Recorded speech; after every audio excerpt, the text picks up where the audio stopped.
Today's info session is a meeting versus a webinar. So to maximize engagement, I would encourage all of you to turn on your cameras if you feel comfortable to do so.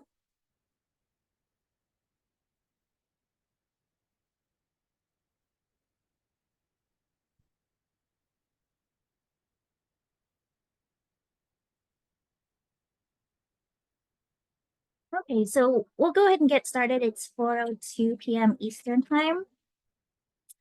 Welcome everyone to the info session for the Civic Engagement Microgrant Program and the Public Engagement Training Content Microgrants. My name is Lori Zabala. I am the Senior Manager of Science Initiatives and Outreach. I oversee the two microgrants. A little bit about me. I'm a neuroscientist by training, and for the past 2 years, I've worked in the science policy and advocacy spheres. I'm joined today by my colleagues, Jenny LeRae, who will join us shortly. She is the Senior Vice President of Strategy and Public Engagement, and Fanuel Mwindi, the Senior Fellow for Civic Science. Fanuel, did you want to say hi and maybe a little bit about yourself? Yeah, just very quickly, I am, in addition to being a senior fellow for civic science at Research America, I'm a professor of practice in civic science at Northeastern University. Pleasure to meet you all. Like Lori, I'm a former neuroscientist myself. Perfect. Thank you, Fanuel. So just to table set, I don't want to spend too much time talking this. I won't be doing a presentation. This really is a Q&A info session to answer the questions that you all have. So I'm just going to do 10-15 minutes of a summary high-level overview of the two microgrants, and then we'll devote the bulk of the hour to answering your questions because that is where you all will derive the most value from our time together. So briefly, if you're here joining us today, you are interested and curious about applying for either the Civic Engagement Microgrant Program or the Public Engagement Training Content Microgrants.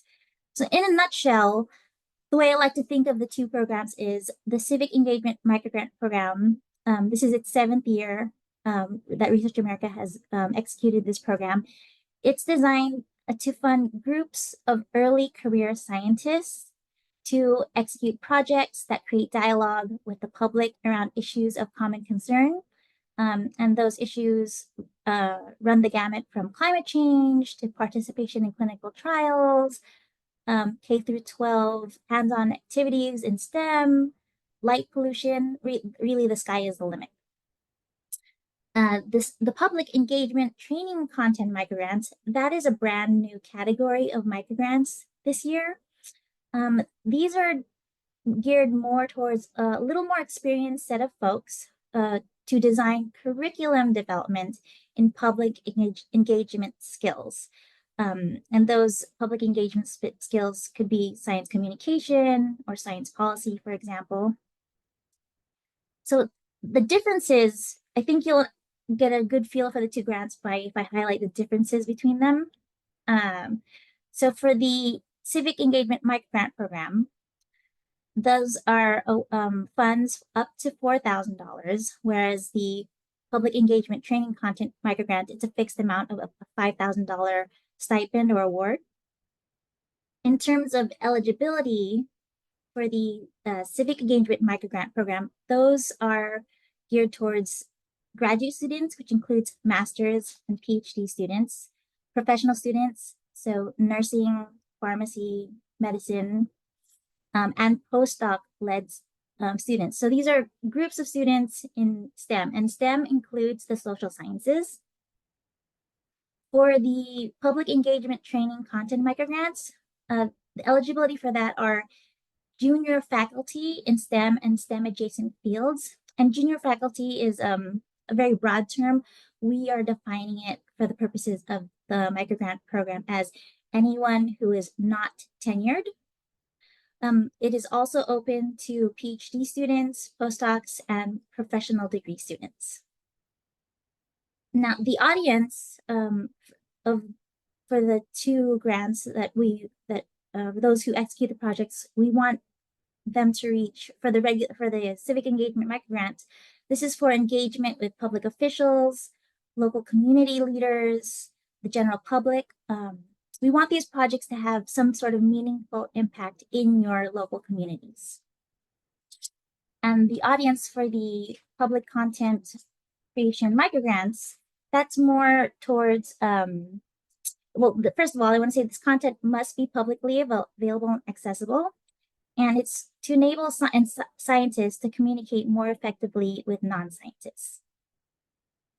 Another thing I want to highlight that's different between the two grants is the fiscal sponsor. For the civic engagement microgrants, we do require a fiscal sponsor. For the public content creation microgrants, we do not, because those are award stipends to individuals. For the civic engagement microgrants, the fiscal sponsor is a nonprofit institution that accepts and processes the grant for your project. So in most cases, this will be an office within a university or a university department. And if you have trouble locating a fiscal sponsor, reach out to us at microgrants@researchamerica.com. We will try to help you to identify a fiscal sponsor if you're having trouble doing so. Also, the Civic Engagement Microgrant Program, those grants support the activities of groups and they are not payable to individuals. So again, the public content creation microgrant, those are awards to individuals.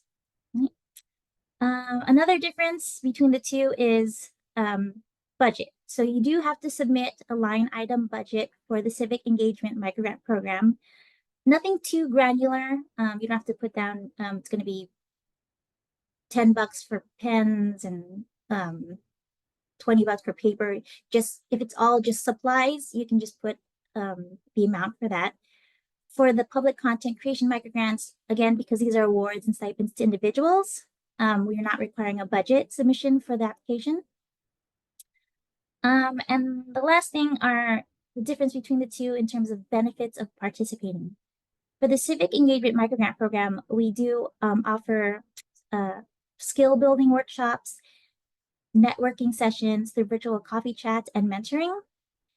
For the Public Engagement Content Creation Microgrants, the benefits of participating are being able to expand your professional networks and public engagement with science and increased visibility for any created curricula. Moving on to the next thing I wanted to highlight. So how will your applications be scored? If you have any particular application questions, I highly encourage you to, there is a video posted on our website. It's a hands-on civic engagement application workshop video that walks you through beginning to end the application for the Civic Engagement Microgrant Program. There's also a scoring rubric available on the website for the Civic Engagement Microgrant Program. And soon, definitely before the deadline, we will post a rubric for the public content creation engagement microgrants. And the last thing I wanted to note is Research America is a 501c3 organization. And as such, we are nonpartisan and do not participate in or support activities that favor specific political parties or candidates. So your projects must also be nonpartisan. So I'm gonna stop there. Fanuel, did you want to add anything about the microgrant programs before we open it up to questions? Just a reminder, you can drop questions in the chat also. Feel free to do that as we have this conversation. And Lori did a great job just separating the two. And I just wanted to add for the training side, training development, and that's a key differentiator. You're providing content development. We're not asking for people to actually deploy the trainings during that period, which will run from January through July. The goal is to use that time to test it, to develop it, and then if you get to it, you can launch it. But that's the launching part is not a requirement. We are very much aware that developing courses take quite some time on that front. So as Lori mentioned, yeah, this is a brand new program. So the rubric is in development, if you will. But please do feel free to send us an email if you have questions about it as you're developing your application. If any question doesn't make sense, just send an email. We'll be happy to answer it. Yeah, that's it. Great, thank you, Manuel. And I think I see that Jenny has joined us. Jenny, did you want to add anything? Oh, gotcha. I'm so sorry. I'm just jumping in, so I'm just so thrilled that we have so many people on and we're so excited about these opportunities. But I'm just here to listen and help with any questions. Great, Thanks, thanks, Lori. Thanks, Jenny. All right, so I encourage you all to peruse the web pages. My colleague Erin, if she hasn't already, she will drop those into the chat. There's lots of general information there. There are application links. We encourage you to be creative and we welcome novel ideas. But now I'm going to open up the Zoom room to your questions and invite all of you to ask your questions. Feel free to unmute or drop your questions in the chat.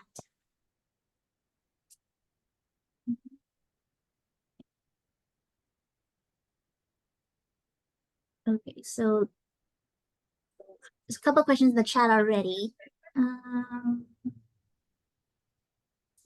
So Mark asks, while the grant money cannot go for partisan activities, does that exclude groups that receive funds from having partisan activities, even if the grant funds are not used? Mark. So my question would be like, what would be an example of that? So it might be something like going and doing a local lobbying trip where there's a particular issue, but like it's their own funds, their own time, but like it's the same or the group that is doing it. But like, so say you're using the microgrant funds to do a speaker series on, you know, being a civically engaged scientist and maybe ways to involve, ways to educate people, but not talking specifically about like a lobbying or a topic. But if the group then later on organizes a little lobbying trip that is not just an information session, but is actually pushing for maybe some little change in their local area, would that need to be something that is done completely separate from the group? Or could those be under the same organization, but just have it where they make sure that there kind of is a separation of funds and efforts? So lobbying is different than being partisan. So being partisan would be like, is that organization aligned with the Democratic Party or the Republican Party? A lot of nonprofits, including Research America, are allowed to lobby. So nonprofits can use, up to like 5% of their budgets to advocate and lobby. So I think the answer to your question is yes. We don't like in the past, our funders haven't wanted the grants to be used for advocacy, but in terms of doing the training ahead of time, we have used grants that way. Does that make sense? Yeah, because one idea was to like have it where there's helping people kind of understand how to connect and like present their research and work to local officials, but I'm not sure if that presentation of the work would be something where the group would want to go more in a advocacy or just an information presenting. So I want to kind of know where is that line of what should be under this grant and what could be separate. I'm trying. I don't know what is wrong with my camera, but anyway, you're seeing the nice fallen leaves in Washington, D.C. Talking to policymakers is not partisan. If you were to talk to only Democratic policymakers, or only Republican through a party affiliated organization, that would be partisan. Does that make sense?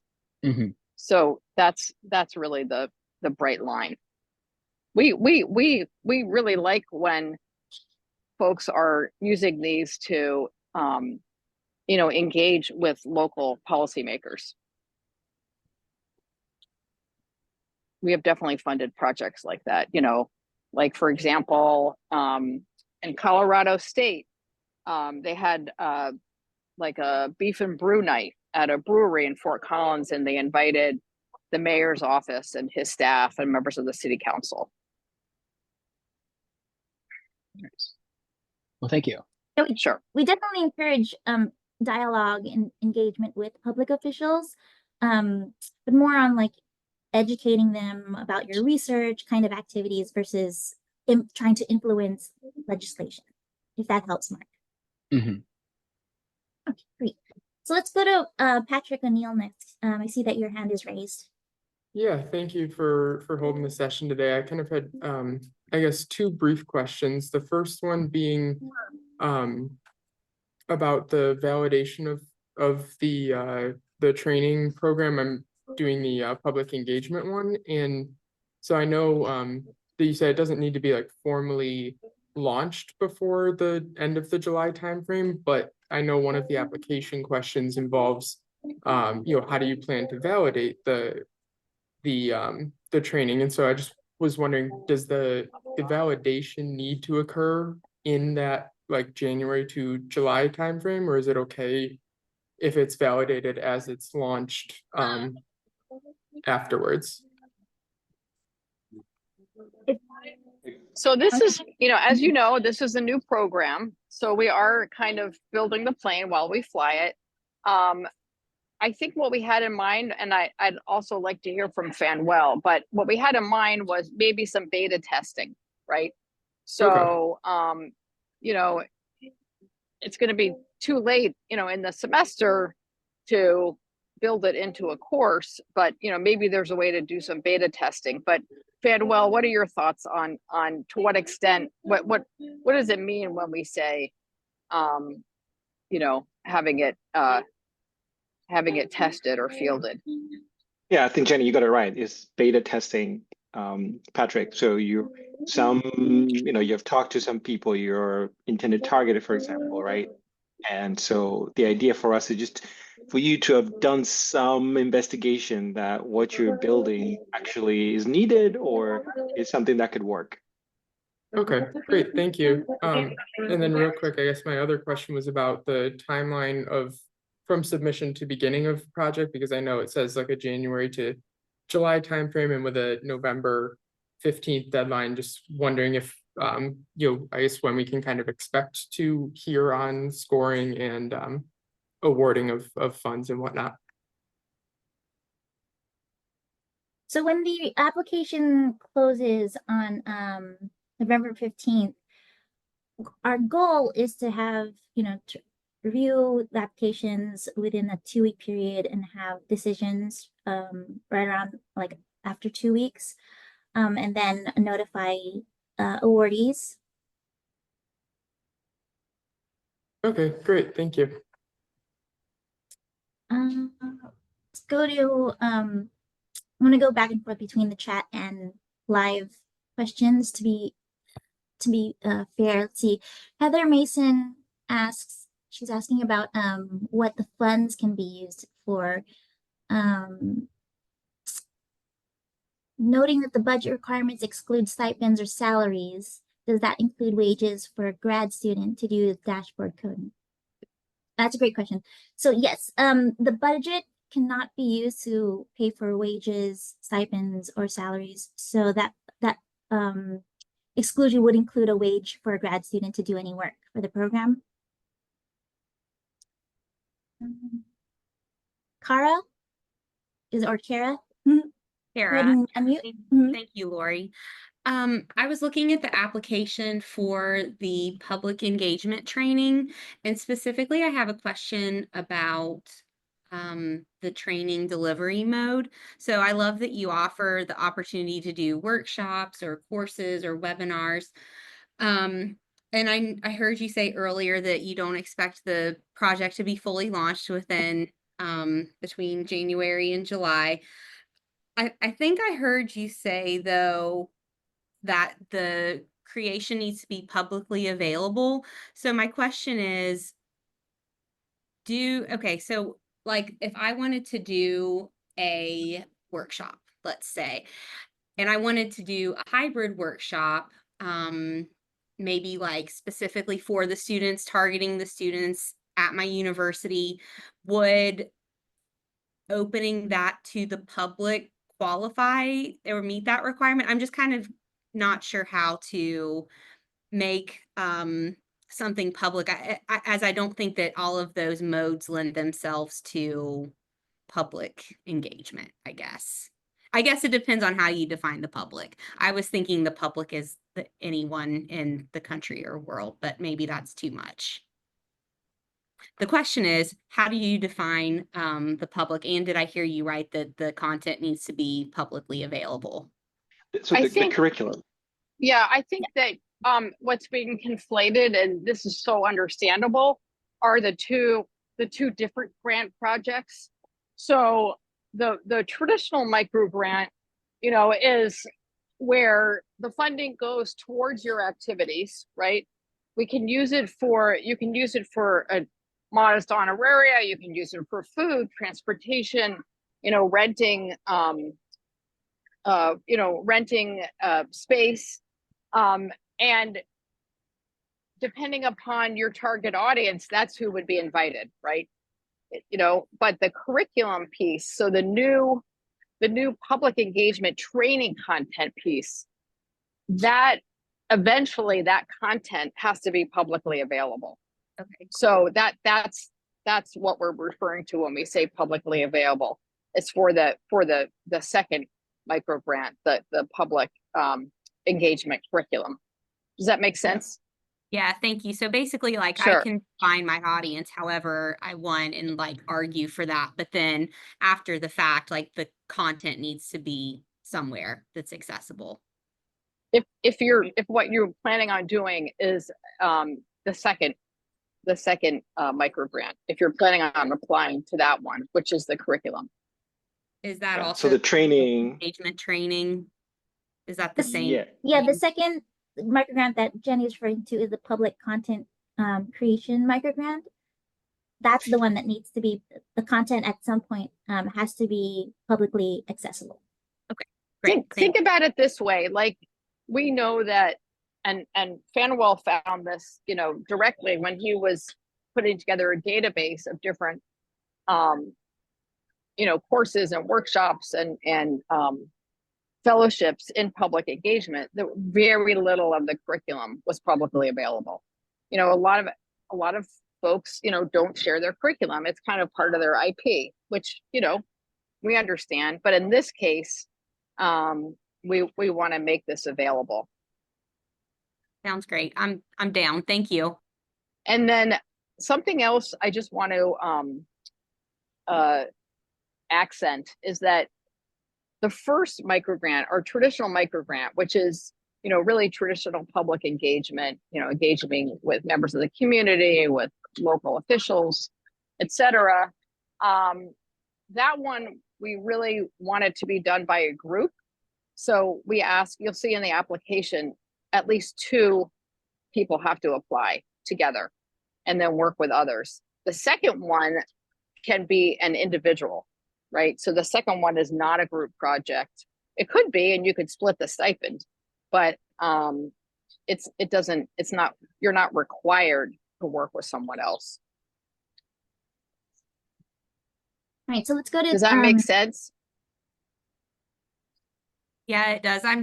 This is my first time learning about these, so just following the Sure. language that's online and what you're saying with like the first and second is, I follow that. Thank you so much. Sure. Let's go to, sorry if I mispronounce this, Thaisa. She's asking, can you apply for both grants if you have 2 different projects which qualify for each? Thaisa, are you referring to, as in the project you want to do, you envision it being able to apply to both the civic engagement grant and the public engagement content creation? I apologize. That was confusing to read. What I meant is our group has 2 different projects that one would qualify for the civic, and then the second one would qualify for the public, specifically for curriculum. And I'm wondering, can the same group apply for 2 different ones? And what would be would that be okay with it? Would there be any issues with that? I mean, think there his- wouldn't be. Oh, go ahead. Go Uh, ahead, Lori. I think historically from the microgrant program, we prefer that groups put forward their best application rather than submitting multiple applications. Jenny, do you have any other thoughts about that? Well, I think what you're asking is your group is interested in both of the microgrants. So the project-based one, right?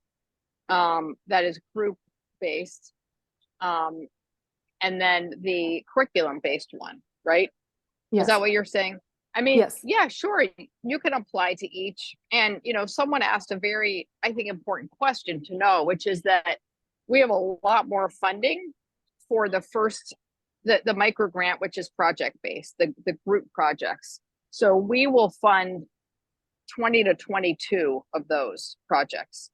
Whereas the curriculum, right now, we're only going to be able to fund 5. We may be getting additional funding, but because that's new, we have a smaller pot. Right. Yeah, for the public one, we're hopefully submitting it for a larger NIH grant down the line, but in order to get the pilot version of it going, we were really excited to see the public one come out. So I appreciate your feedback on that. Sure. So what you were planning to submit to NIH, is that the curriculum development? Okay, yeah. But again, that it would be down the line. We need to have some Got it. pilot data for them anyway. Sure. And yeah, thanks so much. Okay. I thought I saw someone have their hand up. Oh, I don't want to mispronounce your name. Go ahead and unmute yourself and tell me how you pronounce your name. Yeah, hi everyone. So my question is, I have 2 questions. Can I use this funding to train nurses and nursing students to implement a program at the VA? So it sounds like you are interested in the public content creation microgrant, correct? I think so. Yeah, but it will be like the first stage of multi-steps of interventions, because I'm implementing a diabetes prevention program at the VA, but I want to be able to train nurses and possibly the veterans themselves to be able to implement the program within the system so that we continue to sustain it. So I'm not sure whether this can be used towards that or not. Well, I would say that if what you would be planning would be focused on how to communicate, public health and scientific information to the public, and that's the curriculum that you want to develop, then I think that would be appropriate. But if it's really, I'm sorry, I'm not developing any curriculum. The curriculum has already been established, but I'm using the funding to use to train so that some veterans can be, the coaches themselves, like peer-to-peer training. We don't fund research. So your project sounds to me like, it's medical research, public health research, and we don't fund research projects. This is really not research. It's not research. No. But you're training nurses to help you conduct research, right? Or am I getting that wrong? It's not research, it's a quality improvement, like a system improvement project. Quality, yeah. Maybe we can take this offline. Why don't you email us, and Lori and I can, we can call you and flesh this out a little bit more. Okay, thanks. So I want to go to Sneha's question. She's asking, does a student group need to be officially recognized by a university to be eligible for the civic engagement grant? Sneha, you don't have to be officially recognized by a university. We encourage you to eventually get officially recognized, because having university support and backing always helps ensure the sustainability of your group, but for the purpose of the microgrant, you don't have to officially be recognized. Let's see. Heather asks, to confirm with the Civic Engagement Microgrant, one application can include 2 modules for a total budget of 4,000. So on Yes. yes, that's correct. Yeah. Yes. I mean, yeah, for sure. I mean, you can do more than one project, you know, and the modules are broad. They're meant to be broad, right? So if I hear your question correctly, Lori, what do you want? Yeah, I think, Heather, I want to clarify when you're saying, are you asking if you pick 2 modules, because the other 2 modules are up to 2,000 each, are you asking then at the aggregate, do you get funded at 4,000? Yes, I mean, they're 2 related projects. One was the dashboard I was talking about earlier, and the other is a public event or a round table where they would engage people to talk about what they built the dashboard around and kind of introduce the dashboard. So with those 2 joint ideas, they were under the impression that they could do $4,000 budget and cover those 2 modules jointly. Yes, you can do 2 and put in a budget to cover those 2. I mean, there's no guarantee you'll get 4,000, but you can certainly put both projects in your budget. Okay, thank you. Yeah. But Abdul? Yeah, yes, Lori, I have a question. So as of curriculum development, so can I submit for like, I want to develop a curriculum for machine learning and AI in healthcare data sets. So does it sound like a suitable idea to submit for microgrants? Who's the audience, if I may ask? Yes, who's the audience?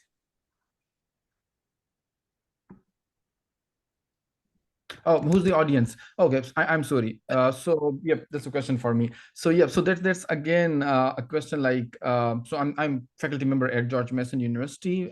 So is it going to be, should I keep it for only for Mason students or only for my department, or I can also keep it open for external other than Mason? So is there any like rule for that, or it's pretty much open? I mean, for your department, we don't have a restriction there. I was just thinking more of graduate students, postdoctoral researchers. Is it, you know, just some more elaboration there, because there is a question in the application on who you're trying to target, and so we just want to know like who you're thinking about. Undergraduates, for example, is another one. So you can just select. We have all the options there, and then if it's other, you can just also enter like who the other is in the application, so we know who you're trying to target.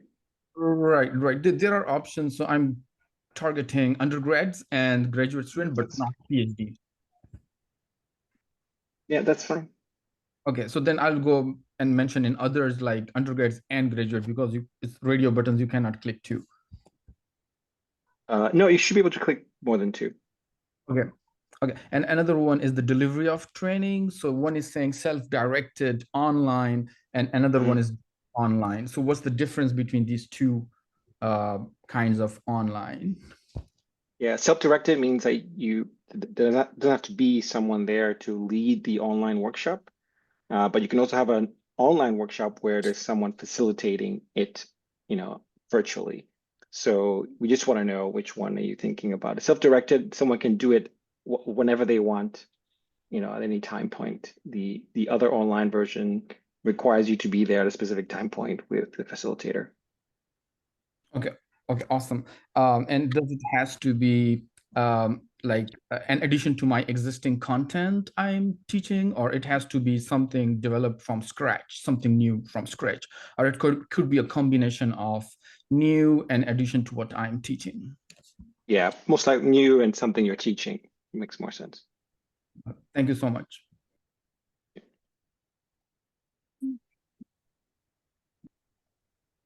I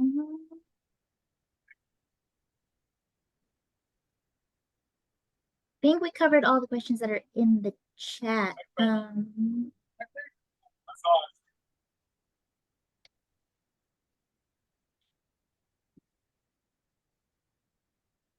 Leslie, you have your hand up?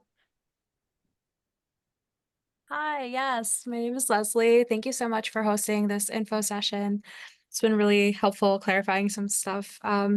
So I am looking to apply for the public engagement curriculum program, but I am affiliated as a curriculum development lead for a nonprofit organization that is not affiliated with a university. So I am a doctoral student at a university, but the organization is not affiliated. In the application, it asks for a university affiliation, but it's not like in the civic engagement where it asks for either university or nonprofit. I was just wondering if that's going to have any effect, considering that I would be applying not relating to the university I'm a student at. It depends. It really depends on who the audience is for the curriculum. If the curriculum is the audience for the curriculum or grad students, then yes, you would qualify. But if your audience are not grad students, then it wouldn't qualify. Okay, because so it's for a nonprofit foundation. We're trying to bring STEM education to rural communities in Angola. And so we've already sort of started to implement a curriculum, but I really thought the grant would be helpful. And that audience is more targeted towards like elementary, middle school and high schoolers in Angola. So that's why I was a little confused as to what I would put down for university affiliation.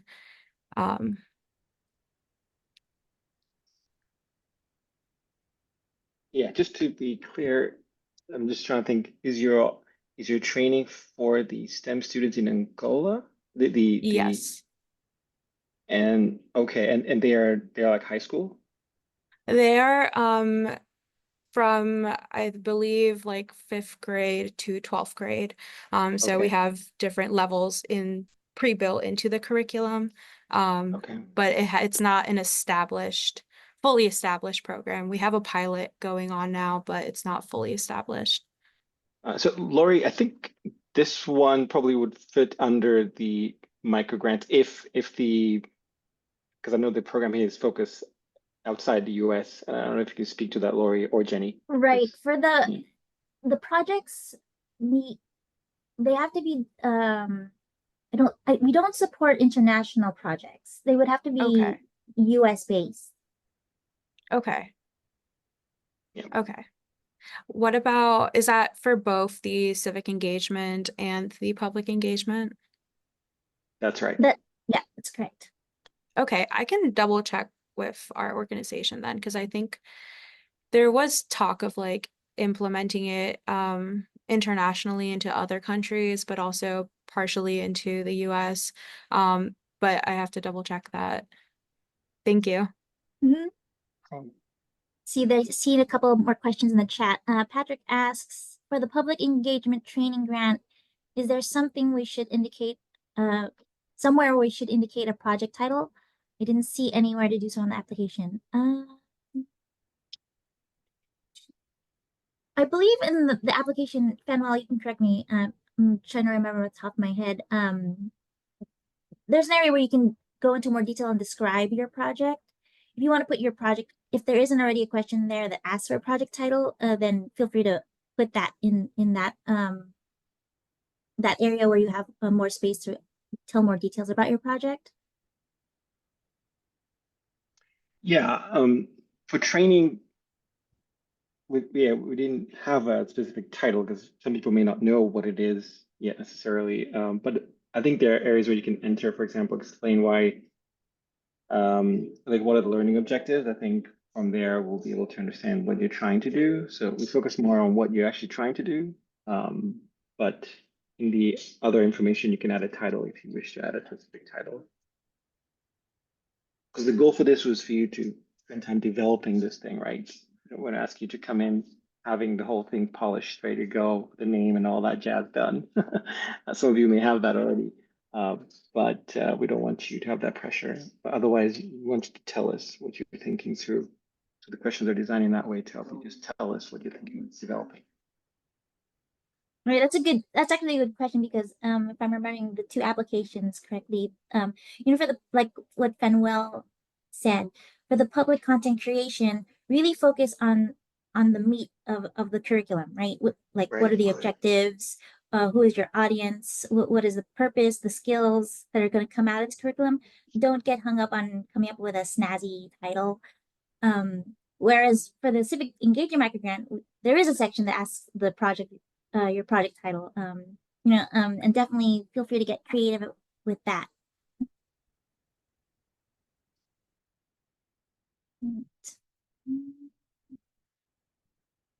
I think we've covered all the questions that are in the chat. I will plug in, so I did share the link in case you missed it, the dashboard alongside the report as well. So the dashboard link you can access in the report that has the map of all the trainings sort of in the US, most of them, not all of them, these are courses, fellowships. So just to give you a sense of what's out there so that you don't have to be sort of feel like there's a void in there. And then also feel free, if you know of some, you can add them to this dashboard as well, because it is an active thing that we continue to develop. And so what we hope it actually, for those of you who are accepted, and actually any of you others who are developing content, you can actually submit some of your courses, workshops, and so forth into that dashboard. And that's where we'll feature those who get funding directly as well. If There's I one more could just, question. Go ahead, Jenny. yeah. Well, let's get to the question. I think it's Alicia has her hand up. Is that who you're going to call on, Lori? Oh, I missed a hand. Go ahead, Alicia. Good catch, Jenny. Thanks. Yeah, I just wanted to check really quickly about the co-organizing requirement for the civic engagement microgrant. So I work at a Rice University. So I'm a postdoc, and my other potential co-organizer, it is not a tenure track person. They're more of like a research scientist. Would that count as a co-organizer, or is it strictly like professional student, postdoc, graduate student? I mean, it's fine for you to have the researcher involved, but we would prefer that you have another graduate student work with you. Okay. Because we're part of it is we're really trying to give as many graduate students as possible these experiences. Okay, no, that sounds great. Totally understandable. Thank you. Yeah.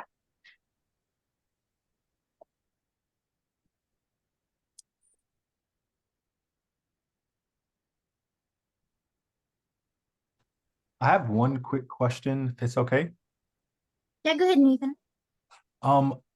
We have a student who is finishing coursework, but will be graduating. I'm a faculty member. My graduate student couldn't make it today, so I'm just attending late. If a student's finishing coursework, in terms of their status ahead of graduation, do they have to be enrolled full-time, or could they have finished coursework to apply? Have they finished coursework and they still have to, are they like ABD? Or is it a professional program? It's a master's student, and she will finish her coursework in December, and she will graduate in May. Oh, I don't see a problem with that, because the projects, and as long as she has someone else working with her, another master's student. Okay, perfect. Thank you so much. It's very kind of you to join the call on her behalf. Yes. Thumbs up to you. I want to apologize. I have my camera off. I'm in Washington, D.C., and there's a big rally on the Ellipse, as you may have heard, and it is crazy down here. So I'm trying to spare you all the chaos. But so that is life in Washington right now. You know, we thank all of you for taking the time. You know, we know how busy you all are, and you know, we love this program. We're going into our 7th year. The newer offering, which is the curriculum based, you know, as I said, we're building the plan a little bit as we're flying it, but we really appreciate those of you who are interested in that as well. So I just wanted to thank you. Well, I don't see, oh, I see one more question. Can we apply for more than one curriculum-based microgrant having students as co-PIs? If you have good ideas, I mean, if I think the question is asking, like, yeah, go ahead. Sorry. I think Jenny, this person is asking if the student can be a co-PI on the curriculum microgrant. A grad student? If they're PhD candidates can, who would be the students, Abdul? Abdul? Yes, Lori, thank you so much. So yeah, I can work with PhD students or graduate or undergrad, whichever is recommended from your grant perspective. For the public content creation microgrant, it's for PhD students. Because we're looking for people who are a little more experienced and senior for that microgrant. So we're cutting it off at PhD students as co-PIs for that. Awesome. Thank you so much. Yeah, and just to add, in the application for the training content development, there's a question where we ask, who are you partnering with? And that's where whoever's applying is the lead. Okay, and then you can add other people whom you're working with in that question to let us know who you're planning to work with, or you hope to work with, for example. So hopefully that helps. Right. Thank you, Fanuel. Yeah, you're welcome. Okay, so I see that we have 10 more minutes till the end of our info session. If anybody has any remaining questions, please drop them in the chat or unmute. Otherwise, we can wrap up a little early and give you guys back some time in your day. But I just want to reiterate what Jenny had said earlier, and thank you all for joining the info session. You guys have really great questions. We hope to see applications from each and every one of you. It's great to see the interest in both microgrant programs. You know, this is really important work that Research America we're trying to promote, and it's important work that you guys are contributing to. The video for this will be posted online for those colleagues of yours who couldn't attend. Please share it with them. We hope to have it posted online on the Civic Engagement Microgrant webpage by this evening. If you have other colleagues who couldn't join today, we do have one more info session on Thursday at 3 p.m. 3 to 4 p.m.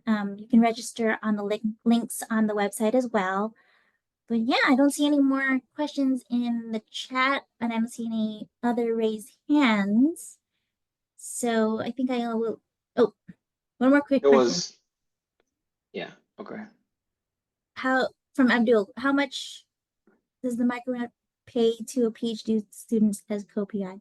So I think Jenny had said earlier. I said that the awards are, it's a fixed amount of 5,000. So if you have a co-PI for that, that's up to your discretion to like split it. Yeah. So the award goes to the lead person applying with 5,000, and I believe you get, I think, 2,500, right, Lori, up front, and then the other half. Yes, that's a good program point. is done. Yeah, I'll repeat that. It's not 5K up front. It's 2,500 first, and then you Once you complete it, it's 25. The second half is released. But that goes to the individual. How that individual decides to spend it is up to them. So if you want to give a portion of it to your co-PI or whoever else involved, that's up to you. But the Research America will pay to the lead of the applicant who actually applied, who's the lead. Mark, I see your hands up. Yeah. So if we have some ideas where like that might go over what is the kind of the budget amount for the award, and we have it kind of where it could be two separate applications. Would it be better to put it all in one application to say here are the kind of two different versions of the plan we have, and then depending on logistics and availability of those speakers and other people we want to maybe get involved, Yes. that kind of it goes in one direction, or put them as two separate proposals? No, do it together. I mean, and then we can work with you to get it in budget, right? And as you go along, the budget may change, right, based on how many honoraria, et cetera. But yeah, just put it all together. Perfect. Thank you. All right. Well, I don't see any more last questions going once, going twice. All right. So we will wrap this up for today. Thank you so much again, everyone, for joining us. I loved all your questions. I love the engagement. As I said, reach out to us if you have any further questions. Erin has dropped the email in chat, microgrants@researchamerica.com. .org. And we will get back to you as soon as possible. That email goes directly to me and Jenny, so we will definitely respond to you. Have a great evening, everybody, and we hope to read all your applications soon.